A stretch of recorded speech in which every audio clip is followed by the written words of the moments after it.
Hi everyone, welcome to Pantry Exploits. This is one of our first how-to videos.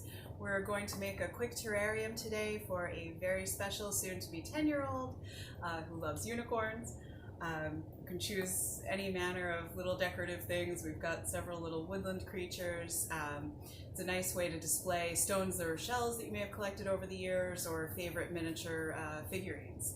So first step is to put some gravel in the bottom of your container, which should be cleaned and dried. Final polish with Windex at the end is usually a good idea because you do pick up some dust during this process. And these are just stones from our local garden supply store. Give them a quick couple of rinses, pour off the water that contains dust and sand, and you've got some nice clean gravel to use as a base. The reason for putting gravel in the bottom of your terrarium container, especially one that's not going to drain, is to allow the soil to drain of its water fairly quickly. When you're planting succulents, you want to water them only when the soil gets really dry, and at that point you want to saturate the soil pretty well but ensure that the water drains away fairly quickly to avoid the roots and leaves rotting. Next step, always a good idea to put a little bit of charcoal for gardening in. Again, helps things to drain, also helps to kill bacterial growth in the soil, which will keep your plants healthier longer and keep the terrarium looking nice longer. Next step is to add cactus and succulent potting mix. This has some special additives in the soil that again help it drain a little bit faster than normal potting soil would, which would tend to retain water longer. And you can adjust this to your container, to your preference in terms of the design of the terrarium. Sometimes I'll build up a little mound of dirt in one part of it, because ultimately it will be covered in moss on the top once we've planted the succulents before adding any decorative items like the figurines. And that will allow us to create a little bit more of a like rolling hill type landscape kind of thing.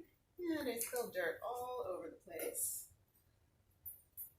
So I'm going to kind of build up a hill back here,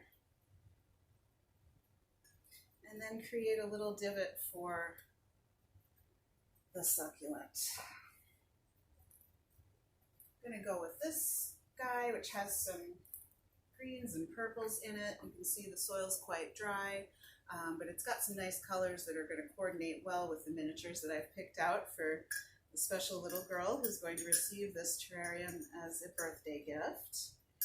And just arrange that in a way that you find to be pleasing visually. And sometimes you want to top it up with a little bit more soil at the end. You can also place more gravel on top to help hold things in place. And again, if you know you're using decorative stones, kind of bear that in mind as well when you are adding your layers in here.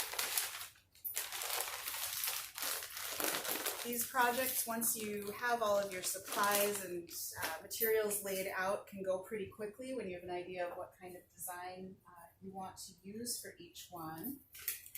And that's nice because it allows you to create several quickly if you want to create a grouping, as we did in our first instructional installment, which is not in video but in photo and blog form, and which can be found on our Instagram and Facebook pages.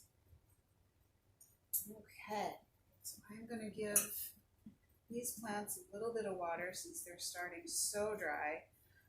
Starting with something like a large syringe, maybe even a turkey baster, or a bottle that allows you a little bit more control than a larger watering vessel is always a good idea. And when I give this, I'm going to make sure that the recipient knows that she won't need to water it for a good probably 2 to 3 weeks from receipt, because the soil is going to retain the water for quite a long time. And if the succulents take up too much water, the leaves will actually burst open, so we don't want that. Next steps, I'm going to put a little bit more gravel in. just around the base of the succulents, and then go in with the moss layer. And all of this is available at your local garden supply store. We were able to find the materials really, really easily. And one of the cool things about buying plants, much like the food plants that you can see us discuss in another video blog, with succulents, they're fairly easy to propagate as well. So pull off some of the extra lower leaves that still look healthy, but are maybe taking away from the visual appeal of the plant at this point, especially if they've gotten a bit tall and leggy. And you can put them in a tray of soil with just the tiniest amount of water, and they will begin to grow new plants in several weeks to a few months. So you'll end up with lots of tiny succulents that you can then repot, grow, make new projects with later on. So I'm just very carefully arranging the moss under here. And you can use all different kinds of moss. This happens to be sheet moss. There's Spanish moss, which tends to look like curly doll's hair almost. That can also be found in craft stores. And is relatively easy to source in quantity. So we've got a nice foundation there. I'm gonna put in our biggest miniature first, which is a little unicorn figurine. Situate it right back there. And then choose some stones and some little woodland friends.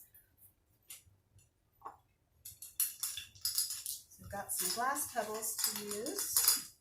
Again, this helps to hold down the moss, keep everything in place, and also give some extra visual and textural appeal inside the arrangement.